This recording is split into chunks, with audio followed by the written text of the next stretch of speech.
Hello प्यारे बच्चों, कैसे आप लोग? आई होप आप लोग बहुत अच्छे होंगे। आज अपने भैया लेके आए अपने चैप्टर स्पेक्ट्रम के पीवाईक्यूज जो 2020 से लेके 2025 तक के पूछे गए हमारे क्वेश्चन। तो हमारा जो पहला क्वेश्चन है वो एक रीजन बेस्ड क्वेश्चन है। क्वेश्चन क्या है? During the day the cloud appear white. ऐसा क्या होता है दिन के समय में हमारा जो प्यारा सा बादल होता है ये हमें सफेद क्यों दिखाई देता है? और दूसरा क्वेश्चन ये कह रहा है कि दिन के समय में हमारा जो आसमान होता है वो नीला क्यों दिखाई देता है? तो इसका आंसर बहुत ही ज्यादा सिंपल है। ये कहने का मतलब मेरा क्या है कि हमारा जो बादल में जो पार्टिकल होता है ना वो बहुत ही बड़ा होता है। मतलब इनके जो पार्टिकल्स होते हैं बादल के वो काफी बड़े होते हैं। मैं समझाना क्या चाहता हूं, देखो ध्यान से। अब जब भी लाइट अगर हमारी इस पार्टिकल पे पड़ती है, ये बड़े बड़े पार्टिकल्स पे, तो ये बड़े पार्टिकल्स करते क्या है, ये सभी कलर ऑफ लाइट को एक साथ स्कैटर कर देते हैं। अब जब भी अगर आप इन कलर को देखते हैं तो हमारा जो बादल होता है ये हमें सफेद दिखाई देता है। कहने का मतलब क्या है? अगर हमारा पार्टिकल का साइज बड़ा रहेगा हमारा किससे? वेव लेंथ ऑफ लाइट से। अगर वेव लेंथ ऑफ लाइट से अगर हमारा पार्टिकल का साइज बड़ा रहेगा तो उसके कारण क्या होगा? ये सभी कलर के, ये all colour are scatter, all colour are scatter, इसके चक्कर में सभी कलर को क्या कर देगा? स्कैटर कर देगा। और ये हमारा जो बादल होता है ये हमें व्हाइट दिखता है। आई होप समझ में आ गया होगा कि पहले रीजन का कारण क्या है, हमारा जो बादल होता है ये सफेद क्यों दिखता है? क्योंकि हमारे जो बादल का जो पार्टिकल होता है ना वो बहुत बड़ा होता है। तो वो क्या करता है? सभी कलर को स्कैटर कर देता है। सभी कलर, जितनी कलर होती है सभी कलर को स्कैटर कर देता है। 7 कलर होती है, violet, indigo, blue, green, yellow, orange और रेड। जब एक साथ ही साथ लाइट आती है तो कैसे दिखाई देता है? हमें व्हाइट दिखाई देता है, जाहिर सी बात है। अब दूसरा क्वेश्चन कह रहा है स्काई अपीयर ब्लू। ऐसा क्या होता है कि हमारा जो आसमान होता है वो नीला क्यों दिखाई देता है? इसके पीछे हमारे भाई साहब आ जाते हैं। उन भाई साहब का नाम रहता है रेलेक्स। तो रेलेक्स भाई साहब क्या करते हैं? उन्होंने एक लॉ बताया। उन्होंने कहते हैं कि हमारा जो पार्टिकल का जो साइज होगा ना वो बहुत ही ज्यादा छोटा होगा। किससे? वेव लेंथ ऑफ लाइट से। अब इसके कारण क्या होगा? जो सबसे कम वेवलेंथ ऑफ लाइट होता है ना उनको सबसे ज्यादा वो स्कैटर कर देता है। जैसे कि मैं बात करता हूं violet, indigo, blue, green, yellow, orange और रेड। तो इनकी जो वेवलेंथ होती है ये होती है 400 नैनोमीटर से लेकर 800 नैनोमीटर तक। अब क्या होता है? इनकी वेवलेंथ बहुत ही कम होती है, वायलेट, इंडिगो और ब्लू। अब सबसे ज्यादा स्कैटर किन कलर को करेगा? वो इन्हीं कलर को करेगा ना। तो क्या होता है? रेलेक्स यही बताते हैं हमारे, ये कहते हैं अगर हमारा पार्टिकल का साइज छोटा होगा वेवलेंथ ऑफ लाइट से तो जो सबसे कम वेवलेंथ ऑफ लाइट होगी उनको वो स्कैटर कर देगा। मोस्ट स्कैटरिंग ऑफ लाइट कर, जितनी भी सबसे जो लीस्ट स्कैटरिंग होगी, मतलब होगी जो सबसे लीस्ट स्कैटर करेगी वो कौन सी करेगी? रेड की। और जो सबसे ज्यादा स्कैटर होने वाली जो लाइट होगी वो होगी वायलेट, इंडिगो और ब्लू। तो ये क्या करेगा? वायलेट और इंडिगो और ब्लू को क्या करेगा? ये स्कैटर कर देगा। अब तुम्हारे दिमाग में चल रहा है भैया आपने अभी कहा कि सबसे वेवलेंथ कम किसकी है? हमारी वायलेट की है। तो वायलेट कलर हमें क्यों नहीं दिखाई देता है? क्योंकि इसके पीछे रीजन है कि हमारा जो एटमॉस्फेयर होता है ना वायलेट कलर को एब्जॉर्ब कर लेता है। और हमारी जो ब्लू कलर होती है वो काफी ज्यादा सेंसिटिव होती है हमारी आंखों को। तो मतलब काफी ज्यादा सेंसिटिव होती है। हम देखो गाना सुना ही होगा ना, ब्लू आइज हिप्नोटाइज या ब्लू आज पानी पानी। तो हमको ब्लू कलर काफी ज्यादा पसंद होता है। तो इस वजह से क्या होता है? हमारा जो आसमान होता है वो हमें नीला दिखाई देता है। रीजन सिंपल है। पहला क्या है? वायलेट एब्जॉर्ब कर लेता है एटमॉस्फेयर को, उसके कारण हमारा आसमान ब्लू दिखाई देता है। दूसरा क्या है? हमारी आंखें काफी सेंसिटिव है ब्लू कलर को लेकर। इस वजह से हमारा जो आसमान होता है वो हमें नीला दिखाई देता है। आई होप समझ में आ गया। मेरा मार्कर भी गिर गया है तो उसको नोट डाउन कर लो। मैं बात करने वाला हूं अगले क्वेश्चन की, तो स्क्रीनशॉट ले सकते हो और आंसर ला। तो ये ना हमारा अगला 2020 का क्वेश्चन। तो हमारा क्वेश्चन क्या है? The wavelength for the light of a red and a blue colour are nearly 7.8 multiplied by 10 की power -7 metre and 4.8 multiplied by 10 की पावर -7 मीटर। ये हमारी रेड की वेवलेंथ और ये हमारी ब्लू की वेवलेंथ है। तो पहला क्वेश्चन हमारा कह रहा है कि which colour has the greater speed in a vacuum. मतलब कि रेड और ब्लू की स्पीड क्या रहेगी वैक्यूम में? मतलब इन दोनों में सबसे ज्यादा स्पीड किसकी होने वाली है? तो देखो हमको पता है कि जो व्हाइट लाइट होती है ये बनी होती है हमारी किससे? 7 कलर से बनी होती है। कौन कौन से? Violet, indigo, blue, green, yellow, orange और रेड। अगर मैं बात करता हूं इनकी स्पीड की वैक्यूम में तो देखो भैया हमारी जो स्पीड होती है इन 7 कलर की वैक्यूम में इन वैक्यूम जो स्पीड रहेगी वो सबकी क्या रहेगी, सेम रहेगी। 3 मल्टीप्लाई बाय 10 की पावर 8। तो उसको दिमाग में घुसा लेना कि अगर हमारी बात करेंगे स्पीड की वैक्यूम में सारे कलर की, तो सभी की स्पीड हमारी वैक्यूम में सेम होने वाली है, कांस्टेंट होने वाली है, एकदम कुछ भी चेंजेस नहीं मिलेगा। वेवलेंथ तो चेंज हो जा रही है पर हमारी स्पीड तो सेम नहीं होने वाली है। तो बात करते हैं हमारे अगले क्वेश्चन की। तो क्वेश्चन कह रहा है which colour has a greater speed in a glass. अब बात कर रहा है कि ग्लास में इनकी स्पीड क्या होने वाली है। चलो देखते हैं। तो देखो हमको पता है वेलोसिटी की बात करते हैं, तो वो वेलोसिटी होती है। तो वेलोसिटी देखते हैं हमारी wave length multiply by the frequency. अब देखो अगर मीडियम की बात कर रहा है, यहां पे क्या है, गिलास क्या है हमारा, एक मीडियम है। तो देखो जब भी लाइट अगर हमारे गिलास पे जा रही है तो उसकी वेवलेंथ तो चेंज होगी, ठीक। पर फ्रीक्वेंसी हमारी कांस्टेंट होने वाली है। फ्रीक्वेंसी हमारी कांस्टेंट हो जाएगी तो इस हिसाब से हमारा जो पहला इक्वेशन बन जाएगा तो वो क्या बन जाएगा हमारा W/F। ये हमारा पहला इक्वेशन है। तो यहां पर हमारा क्या हो जा रहा है, अब डायरेक्टली क्वेश्चन हो जा रहा है हमारा F क्या हो जा रहा है, हमारा कांस्टेंट हो जा रहा है। F क्या हो जा रहा है हमारा कांस्टेंट हो जा रहा है। तो इस वजह से हम लिखते हैं V इक्वल टू, मतलब V is directly proportional to the wavelength. तो इसका मतलब क्या हो रहा है, अगर हमारी वेवलेंथ बढ़ रही है तो वेलोसिटी भी क्या होगी, बढ़ेगी। तो इस वजह से हमारे तुमको दिख रहा होगा कि वेवलेंथ किसकी ज्यादा, हमारी रेड की वेवलेंथ ज्यादा as compare to the blue. इस वजह से क्या होगा, the wavelength of red is greater than the, किससे, मतलब कि उसकी स्पीड होगी वो ज्यादा हो जाएगी, किससे, वेवलेंथ ऑफ ब्लू, ठीक। इस वजह से क्या हो जाएगा, ज्यादा हो जाएगा किसकी स्पीड, रेड की। तो रेड की स्पीड हमारी ज्यादा होने वाली है क्योंकि हमको पता होता है speed of light is directly proportional to the wavelength of light. इस वजह से हमारा जो रेड की जो वेवलेंथ है वो ज्यादा हो रही है। इस वजह से हमारा जो रेड की जो स्पीड होगी वो क्या हो जाएगी, हमारी ज्यादा हो जाएगी। तो ये रहे हमारे अगले 2020 के क्वेश्चन की, कंप्लीट होता पूरा 2020 क्वेश्चन। अब मैं बात करूंगा हमारे अगले क्वेश्चन की। अच्छा हम लोग आ गए सीधे 2022 में। ऐसा क्यों हो रहा है, क्योंकि 2021 में हमारा पेंडेमिक आ गया था, उसके कारण पेपर कैंसिल कराया गया था। तो हमारा 2022 का क्वेश्चन क्या कहता है, तो कह रहा है the colour of white light which is diverted least by the prism. ऐसा क्या हो रहा है, अगर कोई व्हाइट लाइट अगर हमारी प्रिज्म से जा रही है तो सबसे कम डाइवर्ट कौन सी करेगी इन कलर में से। तो पहला कलर हमारा ग्रीन, येलो, रेड और वायलेट। तो देखो बाबू, हमारा जब भी लाइट अगर हमारी प्रिज्म से जाती है, मतलब कि एक पॉलीक्रोमेटिक लाइट, मतलब मतलब क्या होता है, एक व्हाइट लाइट। अगर एक व्हाइट लाइट अगर हमारी प्रिज्म से अंदर से जा रही है तो ये बताओ कि सबसे ज्यादा वेवलेंथ किसकी होती है। तो तुम्हारा आंसर आएगा भैया रेड की होती है। तो रेड की जो वेवलेंथ होती है वो क्या होती है, काफी ज्यादा होती है। तो वेवलेंथ हमारा इनवर्सली प्रोपोर्शनल होता है किसके, ये इनवर्सली प्रोपोर्शनल होता है एंगल ऑफ डेविएशन के। मतलब कि अगर हमारी वेवलेंथ ज्यादा होगी तो एंगल ऑफ डेविएशन हमारा क्या होगा, कम होगा। मतलब एंगल ऑफ भटकन क्या होगा, हमारा कम होगा। इस वजह से हमारा जो सबसे कम डाइवेट, मतलब कि जो सबसे लीस्ट डाइवेट करेगा वो करेगा रेड, क्योंकि रेड की जो वेवलेंथ होती है वो होती है हमारी कितनी, 800 नैनोमीटर, ठीक। और वहीं पे अगर बात करते हैं वायलेट की, तो वायलेट का सबसे ज्यादा डेविएशन देखने को मिलता है। ऐसा क्यों हो रहा है, क्योंकि इसकी वेवलेंथ हमारी काफी कम है।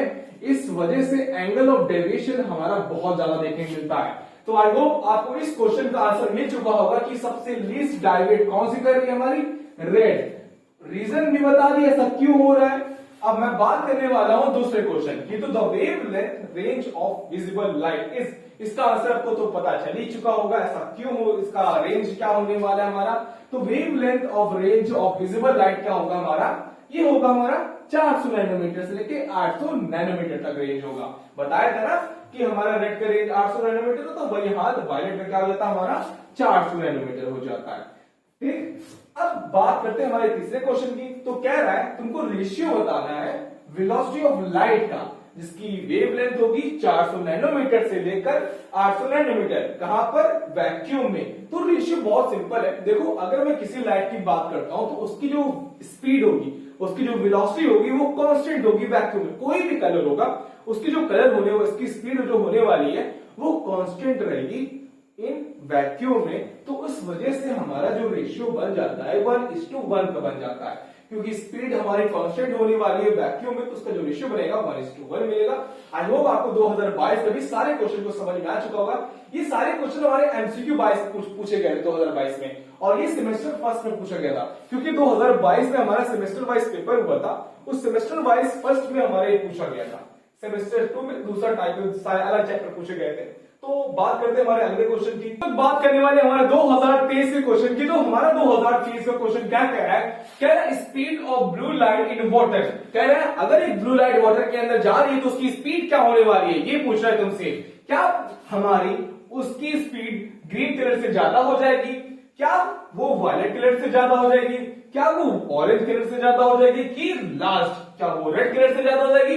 तो यहां पर तुमको समझना होगा रिफ्रैक्टिव इंडेक्स। देखो रिफ्रैक्टिव इंडेक्स अगर हम बात करते हैं वाटर की तो वो क्या होती है, बहुत कम होती है। ठीक, रिफ्रैक्टिव इंडेक्स वाटर की बात करते हैं तो कम होती है। अब देखो रिफ्रैक्टिव इंडेक्स हमारा इनवर्सली प्रोपोर्शनल होता है स्पीड ऑफ लाइट के। तो refractive index is inversely proportional to the speed of light के।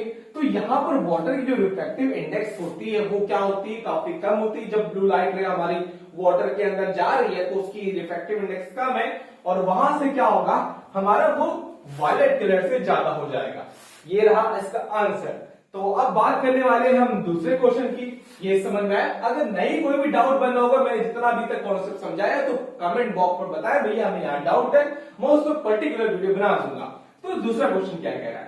दूसरा क्वेश्चन क्या है यहाँ पर, पहला क्वेश्चन इसमें कंप्लीट दिखा देता हूँ तुम्हें, वरना संतुष्टि नहीं मिलेगी तुम लोगों को। ये क्वेश्चन हमारे पेपर में ये क्वेश्चन पूछा था कि the diagram below the parallel रे, यहाँ पर कोई डायग्राम बना जो पैरेलल रे आ रही है, जो ए और बी है, कहां से जा रही है, एयर से ग्लास में जा रही है। ये क्वेश्चन कह रहा है, तुमसे कह रहा है कॉपी करो इस डायग्राम को और कंप्लीट करो पूरा पाथ और ए और बी का, पूरा कंप्लीट करना हमको पाथ ए और बी का। चलो ठीक है, हम पाथ बनाते हैं इसका। अब देखो जब भी लाइट रे रेयर मीडियम से डेंसर मीडियम पे जाती है, रेयर मीडियम से डेंसर मीडियम पे जाती है, तो टूवर्ड द नॉर्मल लाइट क्या होती है, हमारी बेंड होती है। ठीक है, अब यहां पे भी जब लाइट रे कैसे जा रही है, रेयर से डेंसर मीडियम पे जा रही है, तो टूवर्ड द नॉर्मल बेंड हो रही है। पूरा डायग्राम कंप्लीट। जाना था इसको ऐसे, पर जा गई ऐसे। ठीक, क्योंकि ये नीचे मीडियम कैसा हमारा डेंसर मीडियम है, ऑप्टिकल डेंसिटी काफी ज्यादा है, इस वजह से लाइट जब भी रेयर मीडियम से डेंसर मीडियम पे जाती है तो टूवर्ड द नॉर्मल बेंड होती है। ये रहा कॉन्सेप्ट।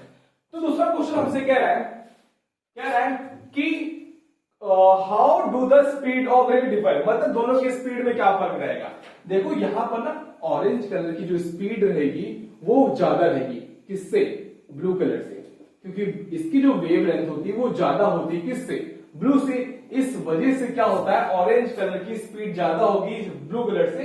तो यहां पर इसका सेकंड का जो आंसर हो जाएगा वो ब्लू कलर। रीजन मैंने बता दिया, क्योंकि ऑरेंज की वेवलेंथ ज्यादा होती है ब्लू कलर ऑफ वेवलेंथ से, इस वजह से। तो तीसरा क्वेश्चन कह रहा है हमारा, क्या कह रहा है भाई साहब, कह रहा है are there two refracted ray glass parallel, मतलब कि जो ये रिफ्रैक्टेड रे निकली है क्या वो पैरेलल रहने वाली है ना, वो पैरेलल नहीं रहेगी। क्यों नहीं रहेगी, क्योंकि दोनों की वेवलेंथ अलग होती है भाई साहब। अगर दोनों की वेवलेंथ अगर हमारी अलग है तो इसका मतलब वो पैरेलल नहीं रहेगी। तो उसका answer they are not parallel. ठीक, मैं पीडीएफ डाल दूंगा, पेपर पे डाल दूंगा, देख लेना आराम से। ठीक, नॉट पैरेलल, ठीक, नॉट पैरेलल है तीसरे का मिल हमारा आंसर। अब लास्ट वाला हमसे क्वेश्चन कह रहा है infrared radiation are used in warfare. Infrared radiation का हम वॉरफेयर में यूज करते हैं, और एक्सप्लेन करो विद रीजन के साथ, और क्यों यूज करते हैं। देखो वॉरफेयर में हम लोग इसलिए लड़ाई करते हैं रेडिएशन का, क्योंकि ये नाइट विजन में काफी हेल्पफुल करता है। तो ये रहा इसका आंसर, क्योंकि हम वॉरफेयर में इसलिए यूज करते हैं क्योंकि ये नाइट विजन के लिए काफी बेस्ट होता है, जहां पे हम लोग रात में भी देख सकते हैं और अच्छे तरीके से वॉर कर सकते हैं, फॉर अ वॉरफेयर। तो ये रहा आंसर। आई होप समझ में आ गया होगा तीनों आंसर। तो अब बात करते हैं हम 2024 की, तो नोट डाउन कर लें इसे अच्छे तरीके से, स्क्रीनशॉट ले सकते हैं पूरे क्वेश्चन की। चलो ठीक है, हम लोग आ चुके हैं 2024 पर। तो 2024 का क्वेश्चन हमारा जो पहला है वो है एक असर्शन और रीजन बेस पर। तो पहला असर्शन हमसे कह रहा है कि ultraviolet radiation are scattered more as compare to the microwave radiation. क्या अल्ट्रावायलेट रेडिएशन हमारा स्कैटर्ड ज्यादा करेगा माइक्रोवेव रेडिएशन से? देखते हैं क्या होगा कि नहीं होगा, इसके बारे में बात करेंगे। रीजन की बात करते हैं कि wavelength of ultraviolet radiation is more. यहां पे कह रहा है कि हमारा जो अल्ट्रावायलेट रेडिएशन है वो क्या है, ज्यादा है। किससे, माइक्रोवेव रेडिएशन से। क्या ऐसा है, आपके सामने एक टेबल आ रही होगी, आप जान सकते हैं कि वहां पर हमारा ज्यादा है कि कम है। यहां पर मैं समझा ही दे रहा हूं। तो देखो अल्ट्रावायलेट रेडिएशन की जो वेवलेंथ होती है वो कम होती है, और वही बात करते हैं माइक्रोवेव रेडिएशन की, तो उसकी वेवलेंथ क्या होती है, ज्यादा होती है। इसकी वेवलेंथ का जो रेंज होता है वो होता है हमारा 100 आर्मस्ट्रॉन्ग से लेकर 4000 आर्मस्ट्रॉन्ग के बीच तक। ये होती है हमारी ultra radiation range, ultraviolet radiation की रेंज हमारी ये होती है। वही बात करें अगर हम माइक्रोवेव रेडिएशन की, तो इसकी होती है हमारी 10 की पावर 7 आर्मस्ट्रॉन्ग से लेकर 10 की पावर 11 आर्मस्ट्रॉन्ग के रेंज तक होती है। तो ये दोनों मैंने रेंज बता दी है, तुमको पता चल जा रहा होगा कि किसकी वेवलेंथ हमारी ज्यादा है। यहां पर हमारी जो वेवलेंथ है वो तो माइक्रोवेव रेडिएशन की है, ये तो ये बता रहा है, तो हमारा रिजल्ट तो गलत होने ही वाला है, जाहिर सी बात है। असर्शन की देखते हैं। देखो एक बात तुम्हें मैं बता दूं, अगर हमारी वेवलेंथ ज्यादा होती है तो हमारी जो स्कैटरिंग होती है वो लीस्ट होती है। अगर वही वेवलेंथ अगर हमारी कम हो जाए तो हमारी जो स्कैटरिंग हो जाएगी वो क्या हो जाएगा, ज्यादा हो जाएगी। तुमको दिख रहा होगा कि हमारी अल्ट्रावायलेट रेडिएशन की जो वेवलेंथ होगी वो कम होगी, और कम होने से क्या होता है, हमारा स्कैटरिंग ज्यादा होती है, बिखरना ज्यादा होता है। स्कैटरिंग मतलब क्या होता है, बताया ना, स्कैटरिंग मतलब क्या होता है, एक एटमॉस्फेयर में जो पार्टिकल्स होते हैं वो लाइट को अब्सॉर्ब करते हैं, फिर स्कैटर ज्यादा कर देते हैं। तो यहां पर क्या होता है, स्कैटरिंग ज्यादा हो रही है, किसकी, अल्ट्रावायलेट रेडिएशन की। किससे, माइक्रोवेव रेडिएशन की। इसकी तो वेवलेंथ बहुत ज्यादा है, स्कैटरिंग कम हो जाएगी, मतलब कि हमारा जो असर्शन है वो सही है। तो हम बात करने वाले हमारे अगले क्वेश्चन की, जो कि एक यहाँ पर पूरा क्वेश्चन तो कंप्लीट नहीं है, आपको पूरा मिल जाएगा पेपर अच्छे तरीके से। तो देखो हमारा एग्जैक्टली यही क्वेश्चन कहना चाहता था, gamma ray, X ray, UV ray, visible रे, इंफ्रा रे, और यहाँ पर ए है, और रेडियो वेव। तुमको कह रहा है आइडेंटिफाई द रेडिएशन ए। यहां पर तुमको आइडेंटिफाई करना है कि यहां पर ए की जगह पर क्या होगा। अब देखो अगर तुमने अच्छे तरीके से पढ़ा होगा, मैंने एक वीडियो बनाया पर्टिकुलर पूरे चैप्टर पर, उसको जाके पढ़ लो, तुम्हें पता चल जाएगा। ये इलेक्ट्रोमैग्नेटिक स्पेक्ट्रम का, ये इनविजिबल स्पेक्ट्रम का मैंने एक टेबल बनाया है। तो उस टेबल को तुमको अगर अच्छे तरीके से याद होगा, तुमको पता चल जाएगा ये यहां पर जो मिसिंग है वो होगा क्या, हमारा माइक्रोवेव। ठीक, अब देखो हमारा पहला आंसर मिल चुका है, इसका क्या होगा, हमारा माइक्रोवेव। तो अब बात करते हैं हमारा दूसरा, name the radiation used to detect fracture. भाई साहब ये तो सभी को पता होगा, ऐसा कौन सा रेडिएशन है जिससे हम लोग ये पता लगा सकते हैं कि हमारी हड्डी में टूट चुकी है और या फिर फूट चुकी है। फूटना तो नहीं पता, हड्डी टूट जाती तो पता चल जाता है किस रेडिएशन से, वो होगी हमारी एक्सरे। सभी को पता होगा यार इसका आंसर, तो एक्सरे का हम यूज करके पता लगा सकते हैं हमारी हड्डी फ्रैक्चर है या नहीं है। ठीक, अब बात करते हैं थर्ड। तो कह रहा है name one property common to both a. देखो ऐसी कौन सी खूबियां हैं जो दोनों को देखने में मिलती है, बोथ ए और रेडियो वेव। तो देखो हमारा ए क्या था, हमारा माइक्रोवेव और रेडियो वेव, तो दोनों में ऐसी कौन सी प्रॉपर्टी जो दोनों देखने मिलती है, वो है स्पीड। देखो एक स्पीडी एक इकलौती चीज है जो सब में क्या लिखेगी, वही लिखेगी 3 मल्टीप्लाई बाय 10 की पावर 8।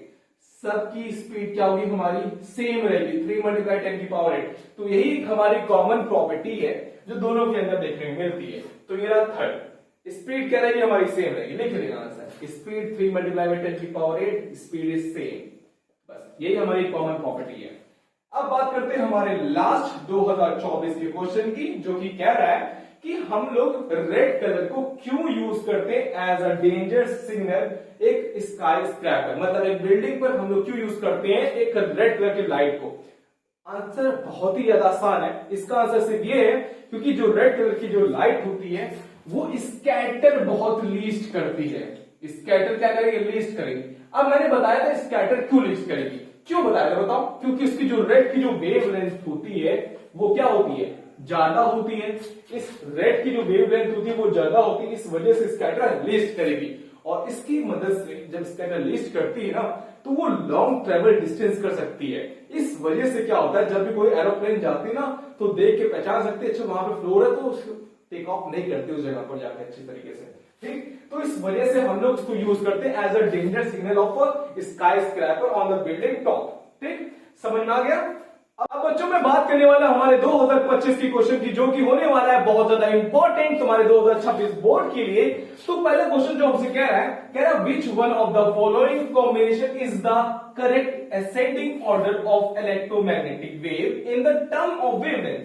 यहां पर हमारी इलेक्ट्रोमैग्नेटिक वेव है ढेर सारी, और तुमको इनकी वेवलेंथ के हिसाब से तुमको असेंडिंग ऑर्डर में अरेंज करना है। तो देखो सबकी वेवलेंथ तुम्हें पता होना चाहिए। पहली बात, अगर वेवलेंथ तुम्हें पता होगा तब तुम जाके इस क्वेश्चन को कर पाओगे, वरना नहीं कर पाओगे।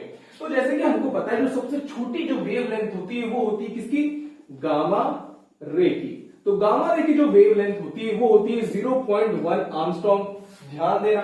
दूसरी होती है हमारी एक्सरे की, एक्सरे की जो वेवलेंथ की जो रेंज होती है वो होती है हमारी 0.1 आर्मस्ट्रॉन्ग से लेकर 100 आर्मस्ट्रॉन्ग तक। तो ये थी हमारी एक्सरे, जो दूसरी छोटी वेवलेंथ है हमारी। तीसरी ये जो यूवी रे है, यूवी रे की जो हमारी जो रेंज होती है वो होती है हमारी 100 आर्मस्ट्रॉन्ग से लेकर 4000 आर्मस्ट्रॉन्ग तक। अब आता है हमारा विजिबल। विजिबल की जो रेंज होती है, विजिबल लाइट रे की जो रेंज होती है वो होती है हमारी कितनी, 4000 आर्मस्ट्रॉन्ग से लेकर 8000 आर्मस्ट्रॉन्ग। जगह नहीं थी, अरेंज कर दिया मैंने। अब बात करते हैं हमारी इंफ्रा रेड की। इंफ्रा रेडिएशन की हमारी जो रेंज होती है वो होती है हमारी कितनी, 8000 आर्मस्ट्रॉन्ग से लेकर 10 की पावर 7 आर्मस्ट्रॉन्ग तक ये रेंज होती है। बहुत ही इंपॉर्टेंट है, अरे ये तुम अच्छे तरीके से पढ़े होगे क्योंकि हर साल देखे हुए क्वेश्चन कैसे पूछ रहा है हमारा। अब बात करते हैं हमारी माइक्रोवेव। तो माइक्रोवेव की जो रेंज होती है वो होती है 10 की पावर 7 से लेकर 10 की पावर 11 तक, ये रेंज होती है माइक्रोवेव। अब लास्ट हमारा है वो है हमारा रेडियो वेव। रेडियो वेव की जो रेंज होती है 10 की पावर 11 और उससे ज्यादा। अब बताओ क्या होना चाहिए हमारा सीक्वेंस असेंडिंग ऑर्डर में, छोटे से बड़ा। तो देखो गामा रे पहले देखते सबसे छोटी है, गामा रे कहां पे आ रहा है, एलिमिनेशन मेथड यूज करना है तुम्हें। तो गामा रे हमारे कहां पे आ रहा है, इसमें आ रहा है, इसमें आ रहा है, बाकी काट दो उसको, इन दोनों को। अब उसके बाद हमारा इसमें विजिबल लाइट है, इसमें मैक्रोवेव। तो पहले कौन सा आ रहा है, विजिबल आ रहा है मैक्रो, तो वो ये हमारा विजिबल आ रहा है, मैक्रो तो हमारा तो लास्ट सेकंड है हमारा। तो हमारा जो आंसर बन जाएगा वो फर्स्ट बन जाएगा और गलत होता है। तो यहां से हमारा समझ में आ गया है कि आंसर क्या होगा, गामा रे, विजिबल लाइट, फिर माइक्रोवेव। अब हम लोग बात करने वाले हैं हमारे 2025 की लास्ट क्वेश्चन की। तो इंतजार खत्म होता है यहां पर। तो ये रहा आपके सामने 2025 के लास्ट सेकंड क्वेश्चन की। तो ये रहा हमारा 2025 का क्वेश्चन, कह रहा है name the radiation for which a coiled prism is used to study the spectrum. यहां पे सिर्फ तुम्हें रेडिएशन का नाम बताना रहेगा और क्वेश्चन क्या कह रहा है हमारा कि कॉइल्ड प्रिज्म का यूज किस स्पेक्ट्रम की स्टडी के लिए यूज किया जाता है हमारा। तो ये यूज किया जाता है हमारा अल्ट्रा वायलेट रेडिएशन के लिए। ऐसा क्यों, अगर हम नॉर्मल प्रिज्म से एक अल्ट्रा वायलेट लाइट को भेजते हैं तो नॉर्मल प्रिज्म मतलब कि जो ग्लास की जो प्रिज्म होती है वो क्या करती है, अल्ट्रा वायलेट लाइट को एब्जॉर्ब कर लेती है, वो निकलने ही नहीं देती है। इस वजह से हम कॉल्ड प्रिज्म का यूज करते हैं। अब सेकंड क्वेश्चन कह रहा है which are use in remote sensing device. अब दो हम लोग जो रिमोट यूज करते हैं टीवी में, उसमें से कौन सी रेडिएशन निकलती है, तो उसमें से जो रेडिएशन निकलती है वो निकलती है हमारी इंफ्रा रेडिएशन। क्या निकलती है, इंफ्रा रेडिएशन हमारी क्या निकलती है, रे निकलती है। अब थर्ड क्वेश्चन हमसे क्या कह रहा है, which are use in traffic signal in India. अब इंडिया के ट्रैफिक सिग्नल में बच्चे को पता है कौन सी लाइट होती है। तो यहां पर हम बात करते हैं रेड, येलो और ग्रीन, इन कलर का यूज करते हैं। ऐसा क्यों, क्योंकि ये लीस्ट स्कैटर करती है और इनकी जो वेवलेंथ होती है हाई होती है, इस वजह से। पर हमको बस इतना ही पूछ रहा था कि ट्रैफिक सिग्नल में कौन सा था, रेड, येलो और ग्रीन। अब लास्ट क्वेश्चन क्या है, name one property common to all electromagnetic spectrum radiation. तो देखो यहां पर हमसे कह रहा है कि इलेक्ट्रोमैग्नेटिक रेडिएशन में कैसे कौन सी कॉमन प्रॉपर्टीज होती है। मैंने बताया था कि अगर तुम, जैसे कि मैं बात कर रहा था गामा रे, ठीक, एक्स रे या यूवी रे या विजिबल लाइट, ठीक, या विजिबल लाइट रे या हमारा इंफ्रा रेडिएशन या माइक्रोवेव या रेडियो वेव, तो इनमें सिर्फ एक ही चीज कॉमन थी, वो थी क्या, हमारे स्पीड ऑफ लाइट। मतलब कि सबकी जो स्पीड थी, हमारी स्पीड वो क्या थी हमारी 3 मल्टीप्लाई बाय 10 की पावर 8। ये चीज हमारी कॉमन थी। ये बहुत ज्यादा इंपॉर्टेंट है, इसको भूलना मत। सिर्फ हमारे इलेक्ट्रोमैग्नेटिक रेडिएशन में जो एक चीज कॉमन रहती है वो क्या रहती है हमारी, उनकी स्पीड। सभी स्पीड क्या रहेगी हमारी, सभी वेव की स्पीड क्या रहेगी हमारी 3 मल्टीप्लाई बाय 10 की पावर 8। आई होप आपको पूरा कॉन्सेप्ट, पूरा क्वेश्चन समझ में आ गया होगा। अगर कोई भी क्वेश्चन में डाउट बन रहा होगा तो कमेंट बॉक्स में बताइएगा, तो मैं उसको जरूर एक पर्टिकुलर वीडियो बना के समझा दूंगा उस ईयर का। तो मिलते हैं अगले वीडियो में, और इस वीडियो को जरूर अपने दोस्तों तक जरूर शेयर कर देना, क्योंकि यही मेरा मोटिवेशन है, क्योंकि ज्ञान बांटने से ज्ञान बढ़ता है। हाँ, ये मेरा मानना है। तो जरूर अपने दोस्तों तक शेयर कर दीजिएगा और मुझे भी काफी मोटिवेट होगा। और मिलते हैं अगले वीडियो में, तब तक के लिए बाय बाय। आशीष अली भैया के साथ जुड़े रहिएगा।